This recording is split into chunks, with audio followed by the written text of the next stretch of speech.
نحمده ونصلی علی رسولہ الکریم اما بعد فاعوذ باللہ من الشیطان الرجیم بسم اللہ الرحمن الرحیم. حاضرین و سامعین اکرام، السلام علیکم ورحمۃ اللہ وبرکاتہ. پروگرام الدین الخالص کے ساتھ حاضر خدمت ہیں اور اس وقت ہمارے ساتھ معروف دینی اسکالر مفتی محمد اسحاق صاحب تشریف فرما ہیں. مولانا، ہمیں ایک سوال موصول ہوا ہے کہ لفظ سگ لفظ استعمال کرنا جائز ہے؟ جیسے سگے مدینہ، سگے میرا، یہ لوگ استعمال کرتے ہیں. اللہ نے تو انسان کو اشرف المخلوقات بنایا یا بہرحال جانوروں سے اچھا بنایا ہے، تو ایسی صورتحال میں کوئی آدمی اپنے آپ کو اس طرح کے الفاظ سے یاد کرتا ہے یا نعتوں میں لکھتا ہے، تو کیا آیا یہ جائز ہے یا نہیں؟ جب لوگ بال کی کھال اتارنے لگتے ہیں، ایک بات کو بہت دور تک کھینچ کر لے جاتے ہیں، تو پھر اس طرح کے سوال پیدا ہوتے ہیں. جو آپ کو سگے میرا کہتا ہے یا کھا کے در کہتا ہے کہ میں رسول اللہ کے دروازے کی خاک ہوں، تو جو نادان آدمی وہی اس بحث میں پڑے گا نا کہ یہ آدمی سے مٹی بننا چاہتا. مٹی کیوں بننا؟ آدمی کا ایک کلمہ محبت سے بیچارہ کہتا. تو خواہ مخواہ کی نا نکتہ چینی اور اس طرح کی باتیں جو نا یہ کرنی چاہیے. سگے میرا یا سگے رسول اگر کوئی کہتا نا تو بیچارہ کتا نہیں بننا چاہتا. کتے کو لوگ حقیر جانتے ہیں، حالانکہ یقین جانے کتے کا ادب کرنا چاہیے. میری بات سن لیں آپ، تو کتا ضرور ہے اللہ تعالیٰ نے ہمارے لیے حرام کر دیا، مگر آپ کو کیا پتا کہ قیامت کے دن ہم سے وہ بہتر ہی نکلے، ہم اس سے زیادہ جوتیاں کھاتے رہو، وہ جنت میں چلا جائے.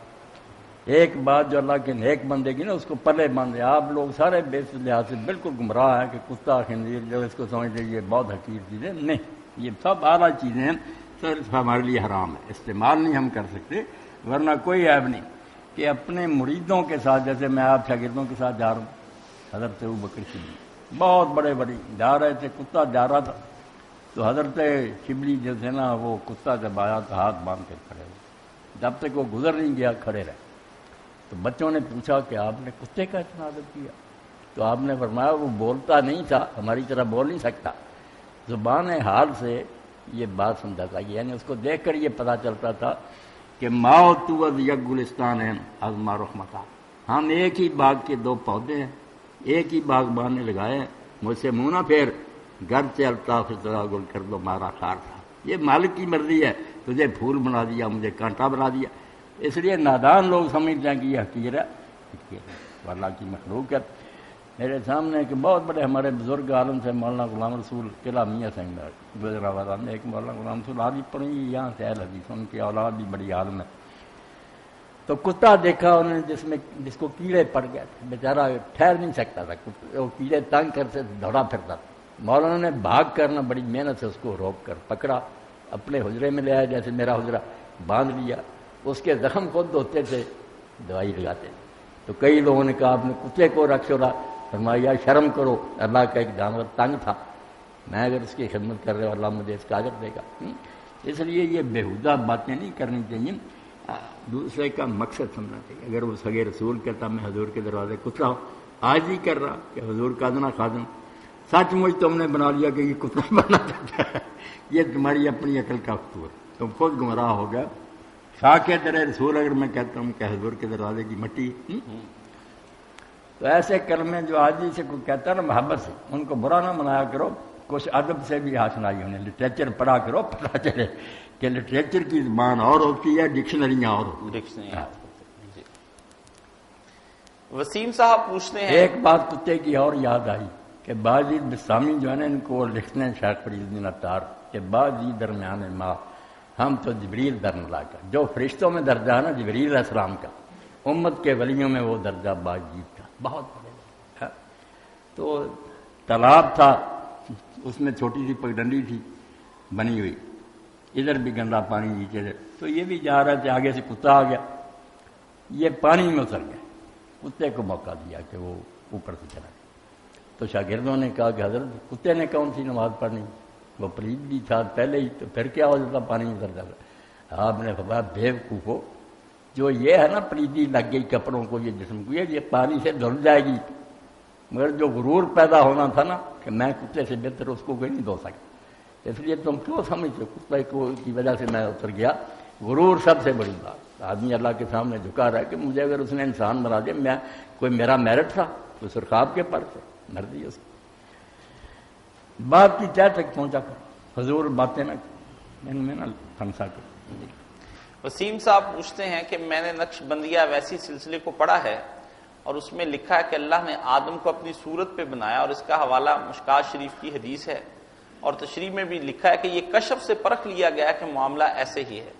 آپ نے کلپ میں فرمایا نہ خدا کا کوئی جسم ہے اور نہ اس جیسا کوئی ہے.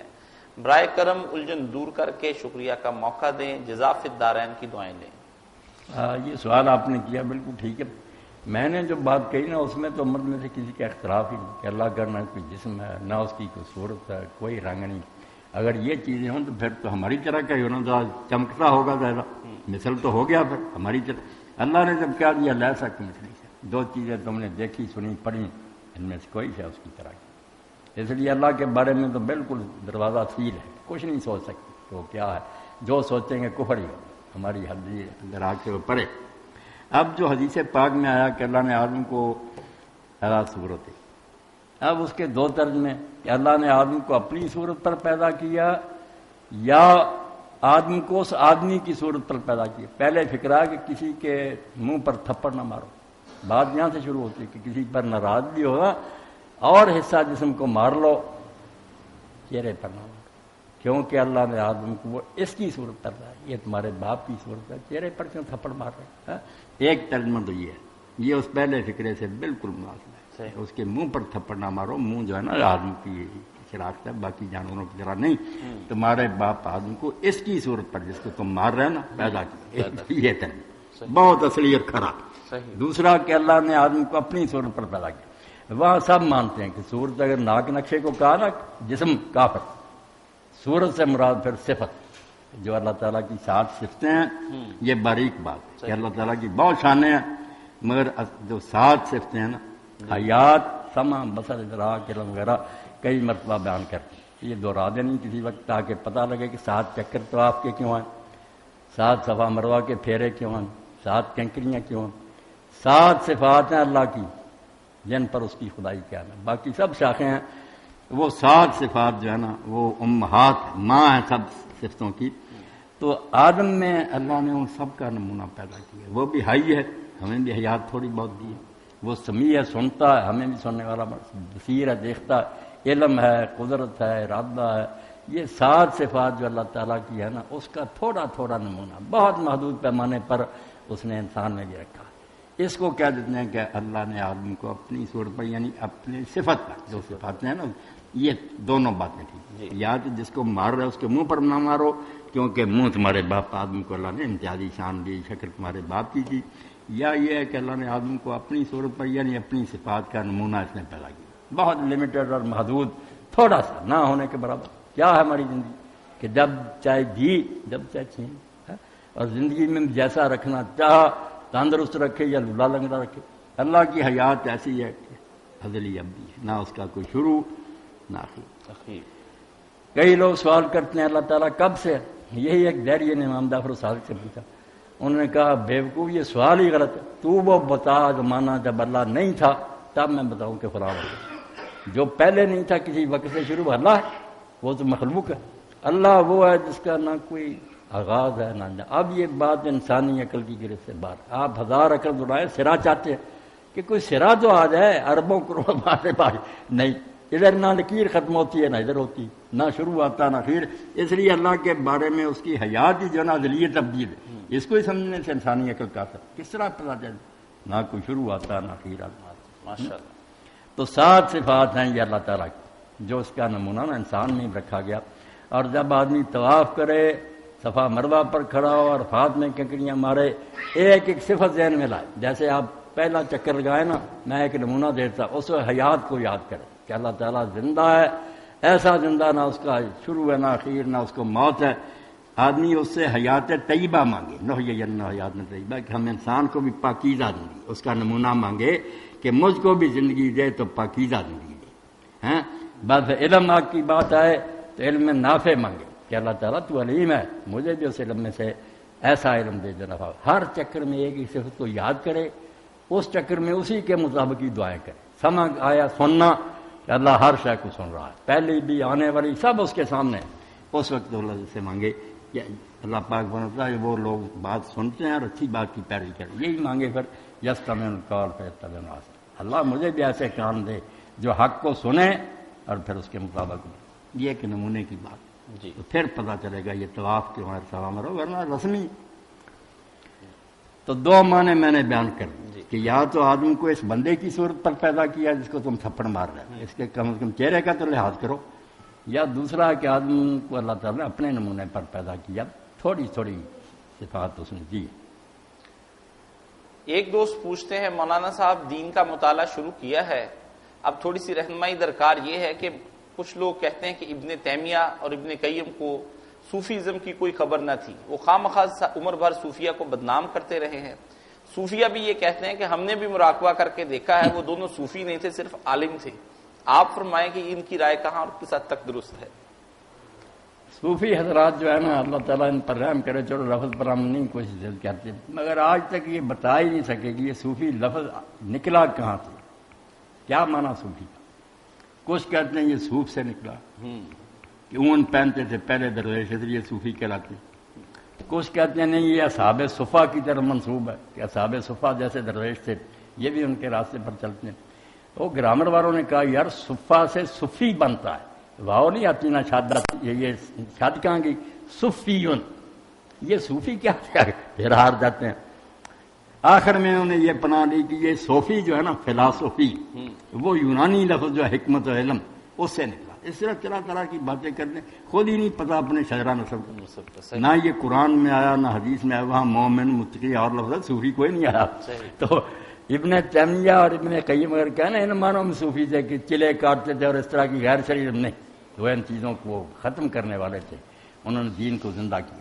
اور اگر صوفی کا معنی کہ اللہ سے محبت کرنے والا، رسول کے سے محبت کرنے والا، اخلاص، تقویٰ، پرہیزگاری، ان دونوں سے بڑا کوئی صوفی نہیں۔ اس کی کتاب ابن قیم کی مدارج السالکین ہی پڑھ لیں، آنکھیں کھل جائیں۔ بڑے بڑے لوگوں نے اس کو پڑھا، سب مانتے ہیں کہ کوئی نہیں تصوف کو اتنا سمجھتا۔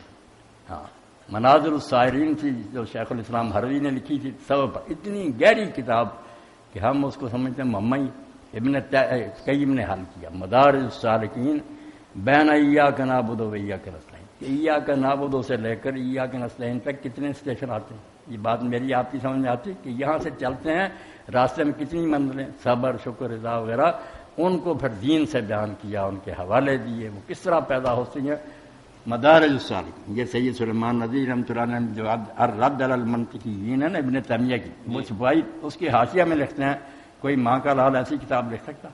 کسی کو پتہ ہی نہیں کہ اللہ کی طرف جاتے جاتے راستے میں کون سی منزلیں آتی ہیں، اور وہ سب انہیں حاصل کی، یہ نہیں بیان ہی کیا، اس کے مالک تھے، بہت اللہ کے ولی اور درویش تھے، مگر وہ دین کے مطابق صوفی تھے، اگر صوفی کہنا ہے، ورنہ بالکل مومن اور متقی لوگ۔ جی ایک دوست باسط جوید صاحب یہ کہتے ہیں کہ آپ نے مولانا اتنی بات میں اس سلسلے میں کیا کہ ابن تیمیہ رحمۃ اللہ علیہ جیسے ہمارے آج کے متصدر لوگ، اس طرح انہوں نے تصوف کے بارے میں کچھ سختی کی کہ شیخ اکبر ابن محی الدین جو تھے، محی الدین ابن عربی دوسرے، ان کی باتوں کو نا کچھ ایسا بیان کیا وحدت الوجود کو جیسے گمراہ صوفی کہتے ہیں ہم ہی خدا ہے، بات کی ضرورت نہیں۔ انہوں نے یہی سمجھ کرنا کہ ابن عربی کا مطلب ہے بہت برا بلا کا کہ ابن عربی جو ایسا ایسا ایسا، حالانکہ ابن عربی جو تھے نا انہوں نے اماموں کی بات کسی کی نہیں مانی، دنیا میں صرف ایک کی بات مانی، وہ بھی اس لیے کہ وہ رسول اللہ سے لیتا، ابن حزم۔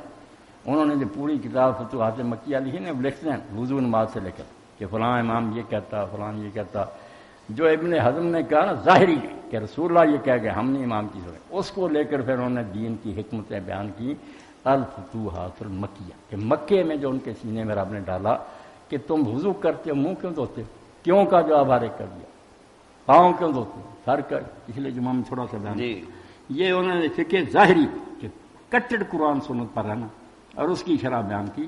بہت عبادت گزار اللہ کے ولی جو وحدت الوجود ہے نا، لوگوں نے جو مرضی بنا لی۔ وحدت الوجود کیا کہ ثانی صاحب فرماتے ہیں کوئی تھوڑا پڑھا ہو حافظ کسی بستی وہاں آ جائے جو 14 قرأتیں پڑھا ہوا اور تجوید کا، تو لوگ تعارف کرائیں یہ ہمارے حافظ صاحب بھی قاری ہیں، تو قاری صاحب کہیں میں کہاں قاری ہوں، قاری تو یہ ہے، تو اس نے یہ کہہ دیا کہ میں یہ بن گیا، وہ تو اپنے آپ کو مٹا رہا ہے کہ اس کے سامنے میری کیا چیز۔ اس لیے وحدت الوجود کیا کہ بندہ کہے میں ہوں، اسی لیے حکم ہے شریعت کا میں وہ پورے کر رہا ہوں، مگر جب معاملہ خدا کا آتا نا کہ خدا کے سامنے کچھ ہو، کچھ نہیں. جب سورج آتا، چاند ستارے نظر آنے سے رک جاتے. یہ ہے بیٹا بات ہے کہ اللہ کی بات شروع، اللہ اکبر کہو، ہم کچھ نہیں، نہ نبی ہے کچھ، نہ فرشتے، وہ اللہ ہی ہے. یہ پھر بے ایمان لوگ چڑھ جاتے ہیں کہ تم نے سب کو فنا کیا، اس کے سامنے فنا ہی فنا، اس کے تو حکم سے قائم، چاہے اسی وقت مٹا کر رہے. سورہ مائدہ آپ پڑھیں، جب لوگوں نے کہا عیسیٰ خدا کا بیٹا، اللہ اتنے ناراض ہوئے، کہا اگر اللہ چاہے کہ مسیح کو اور اس کی ماں کو اور جتنے زمین میں ان کو ہلاک کر برباد کر دے، کون اس کا ہاتھ پکڑے؟ یہ لفظ فرمایا عیسیٰ کو بھی میں تباہ کر دوں گا، اس کی ماں خدا بناتے پھرتے. تو ڈر جاؤ مشرکو، اللہ سے نہ مقابلہ کرو کسی ولی نبی کا، ہمارے مقابلے میں کہو کہ نبی ہم سے بہت اونچے ہیں، ولی اچھے ہیں. خدا کے سامنے نہیں کچھ ہے، اس کو تو بنائے ہوئے حاجت بندے. صحیح. باسط جوید صاحب کہتے ہیں کہ آپ نے اکثر خطبات میں مولانا احمد رضا خان بریلوی رحمۃ اللہ علیہ کی تعریف کی، بجا میں مان گیا، لیکن بات یہ ہے کہ ان کی کتابوں میں جا بجا شرک اور بدعت ہے. لوگ آپ کو فالو کرتے ہیں، وہ آپ کی باتوں کو سن کر مانیں گے بھی، بعد میں اس کی گئی تعریف سے جا بجا شرک اور بدعت کے حوالے دے کر ہمارا منہ بند کرتے ہیں. کوئی وضاحت درکار ہے تو برائے مہربانی وہ وضاحت ضرور کر دیں. میرے بھائی آپ سنتے رہتے ہیں، ہم اللہ کے رسول کے علاوہ کسی کو نہیں اتھارٹی مانتے کہ اس کی ہر بات صحیح ہے، نہ حدیث مولوی، نہ وہ اب ابن تیمیہ کا نہیں کہہ رہا تھا کہ انہوں نے ابن عربی کے بارے میں کہا وہ نہیں ٹھیک بات ہے. تو ہم رام مرحوم نے اگر کوئی باتیں اچھی کہی ہیں اس کی وجہ سے کہہ دیں، تو اگر غیر مسلم کافر نے بھی کوئی اچھی بات کی تو کہہ دیں گے ٹھیک ہے، یہ تو پھر آپ میں ٹھیک ہے. تو اس سے یہ نتیجہ نکالنا کہ اس کا سب کچھ ٹھیک ہو گیا، یہ آپ کی اپنی غلط فہمی. یہ کوئی حق نہیں، نبی کے سوا کسی کوئی صحابی کو بھی نہیں حق، اس کی بھی باتیں غلط ہو سکتی. صحیح. بڑے بڑے نیک لوگوں نے یہ بات لکھی ہے کہ صحابہ کرام میں سے کئی فتوے ایسے دیے ہیں ان لوگوں نے کہ اگر آج کوئی عمل کرے سیدھا دوزخ میں جائے گا. ان کو اس لیے نہیں برا کہہ سکتے کہ انہوں علم نہیں تھا، ورنہ غلط فتوے دیے ہیں. یہ کوئی بات نہیں کہ ساری باتیں ٹھیک ہوگی. علامہ البانی صاحب ایک جگہ لکھتے ہیں کہ جو کہتے ہیں جی صحابہ کی پیروی کرو، کہتے ہیں کس کی پیروی کرو گے؟ کوئی کہتا برف گر رہی ہے نا، جن کو اولے کہتے ہیں، بارش میں برف گرتی ہے، وہ کہتے ہیں روزے میں کھاتے جاؤ، یہ کوئی روٹی ہے، اس سے کوئی روزہ نہیں ٹوٹتا. اور کہتے ہیں کون مانتا ہے؟ کتنے صحابی جو کہتے ہیں اگر بیوی کے ساتھ معاشرت کرو مگر پہلے ہی الگ ہو جاؤ، منی خارج نہیں ہے، کوئی غسل نہیں، صرف استنجا کر کے وضو کر لو. بالکل فتویٰ غلط. اگلے جمعہ میں حج کا بیان کروں گا، جو طارق علمی نے لکھا نا کہ حضرت عمر کا یہ فتویٰ بالکل غلط فتویٰ. تو یہ بات نہ سمجھیں کہ میں نے تعریف کر دی تو سرٹیفکیٹ دے دیا کہ سب باتیں غلط ہیں. ٹھیک ہے، یہ پلے باندھ، اچھی بات ہے، ٹھیک ہے، بسم اللہ. عمران صاحب پوچھتے ہیں کہ بچے کے عقیقے کے لیے 7ویں دن اگر نہیں وہ عقیقہ کر سکا اور کوئی گنجائش نہیں پیدا ہو سکی اور بعد میں بھی تنگ دستی غالب رہی، ایسی صورت میں اسلامی شریعت میں اس شخص کے لیے کوئی معافی یا نیک نیت ہونے پر اجر مل سکتا ہے؟ عمرہ تو ہر حکم شریعت پورا کر سکتے ہیں، جن لوگوں پر مفلسی ہے وہ ان پر رحمت ربانی کی برکھا بھی برستی ہے، یہ دونوں جگہ محرومی بڑی برکھا برسی، بالکل نا، وہ جنتی کوئی بات نہیں. اگر ان کے پاس نہیں تو ان کا عقیقہ ہی عقیقہ، وہ بیچاروں نے کیوں کرنا؟ جن کے پلے ہے نا کچھ وہ عقیقہ ضرور. مسکین اور فقیر لوگوں کو کوئی نہیں، بس وہ دعا کرے. ورنہ اسی کے ساتھ یہ اس بات کا بھی ضرورت باقی اگر عصفور بھی جیسے امام مالک موطا میں لکھتے ہیں نا کہ چڑیا ہی پکڑ کر ذبح کر دیں اللہ کے لیے، وہی شوربہ بنا کر کھلا دیں، سنت پوری کر کہ نیاز دے دی ہم نے اللہ. ورنہ اس کے ساتھ یہ بھی فرما دیں کہ اگر سارے مسئلے بیان مسائل اس میں تو آپ نے بڑا اچھا یہ بتایا کہ چڑیا والا، لیکن ساتھ میں یہ مرغی بھی کر سکتا، واہ کبوتر کر. تو جن لوگوں کے پاس بعد میں مسائل آ جائیں تو کیا ایسی صورت میں وہ اپنے بعد میں بھی بعد میں اگر کر دیں تو اچھی بات. صحیح. عقیقے کا وقت گزر گیا. عقیقہ اصل میں عربی زبان میں کہتے ہیں بچے کے سر پر جو بال ہوتے ہیں نا ماں کے پیٹ سے آتے، جس کو ہم اپنی زبان میں چانڈ کہتے ہیں، وہ 7ویں دن پھر بال منڈوائے جائیں اور اسی موقع پر یہ دم عقیقہ چانڈ لوائی کی نیاد کے شکر ہے بچہ 7 دن کا ہو گیا خیریت سے، اس وقت بال مونڈے جائیں، ادھر جانور ذبح کی. تو موقع تو ہے وہ، اگر نہیں اس وقت ہو سکا بعد میں کرے صدقہ ہی بہت اچھا. عمران صاحب پوچھتے ہیں کہ والدہ بریلوی ہیں، والد مرحوم کا 40واں کروانا چاہتی ہیں، میں اہل حدیث ہوں، بدعت سے متنفر ہوں، کوئی مشورہ عنایت فرمائیں کہ شامل ہو جاؤں یا رسم کے دن گھر سے نکل جاؤں؟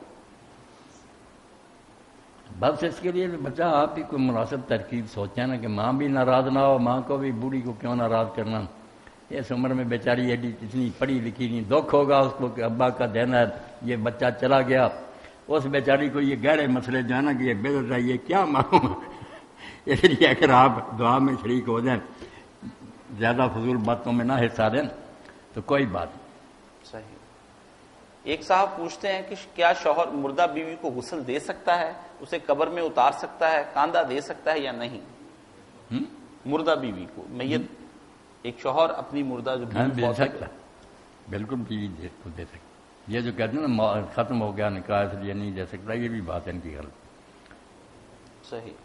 قبر میں بھی اتارنے نہیں دیتے کہ تم نہیں، اب تم اس کے محرم نہیں رہے، اس لیے تم الگ ہو جاؤ اس میں، یہ صحیح۔ ان کی ایسی بات کہ خامن کا تعلق بالکل ختم ہو گیا، بیوی اگر ان کو غسل دینے لائے اس کو کہتے ہیں ٹھیک، کیونکہ ابھی اس کی عدت میں ایسی اپنی طرف سے کیسی باتیں کری ہے۔ یہ خامن بیوی دونوں ایک دوسرے کو غسل بھی دے سکتے، خامن دے دے بیوی دے دے، ان کا کیا آپس میں پردہ، کچھ نہیں۔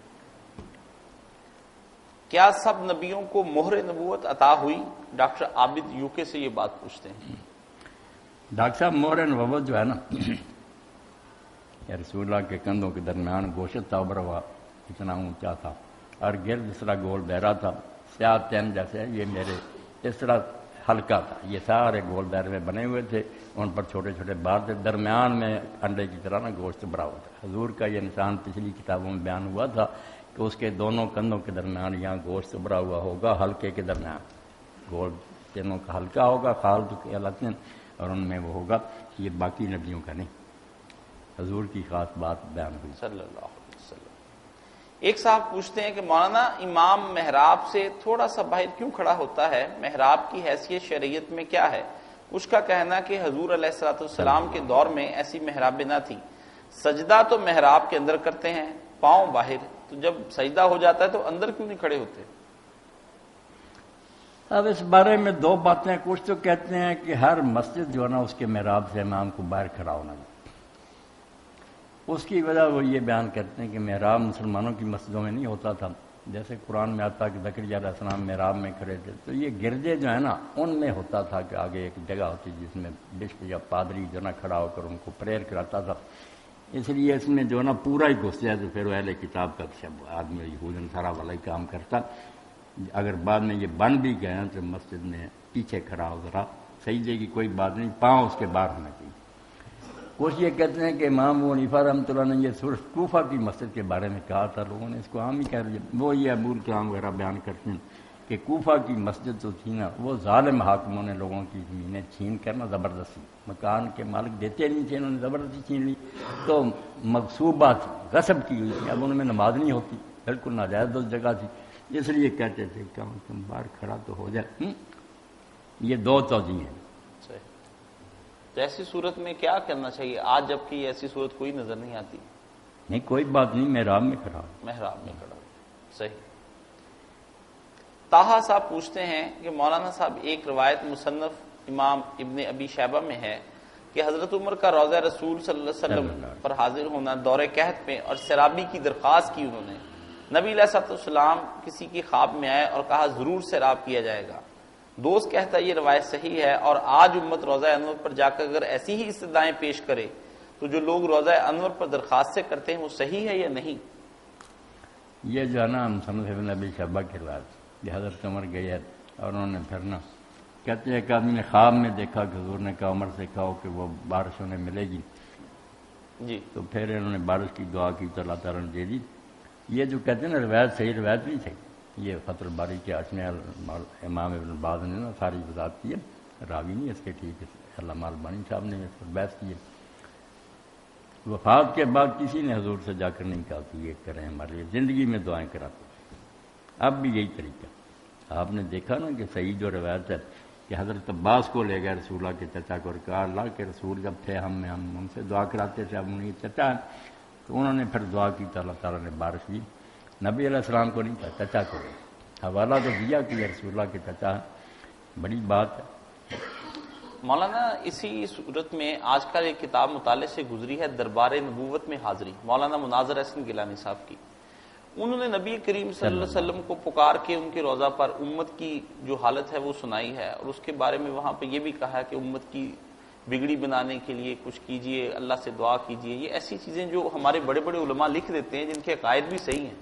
تو یہ قائد صحیح ہے. بات یہ ہے کہ اگر تو آدمی سچ مجھ سمجھے نا کہ میں سنوا رہا ہوں، حضور سن رہے ہیں، حضور نے کرنی، تو پھر تو بات غلط ہے، اس کا دین میں کوئی ثبوت نہیں. اور اگر یہ باتیں نہیں، صرف دکھی آدمی اپنے مصائب کا اظہار کرتا، جیسے ماں میری مر چکی ہے، پتہ نہیں اس کے سال میں اللہ بخشے، تو میں کسی موقع پر تنگ کر کہ ہائے اماں ہائے اماں، تو ماں نہ سنتی نہ سنوانا، اپنے دکھ کا اظہار فریاد کر. اس لیے اگر امت بھی کسی وقت چیختی ہے کہ اللہ کے رسول ہم تو مر مٹ گئے، تو رسول اللہ نے کیا سننا اور کیا سنوانا. اپنی جو شکایت ہے نا کر اللہ سے رہے، مگر صرف اظہار جذبات کا ایک طریقہ، اس میں تو کوئی حرج نہیں. سچ میں سمجھے نا، سن رہے ہیں سنا رہا پھر غلط. وہ مولانا حالی نے جو لکھی ہے خاصہ ہے خاصان رسول، اس کے بارے میں بھی وہ بھی ایسا ہی صحیح. اسی کے ساتھ ہم پروگرام ختم کرتے ہیں. وآخر دعوانا ان الحمدللہ رب العالمین.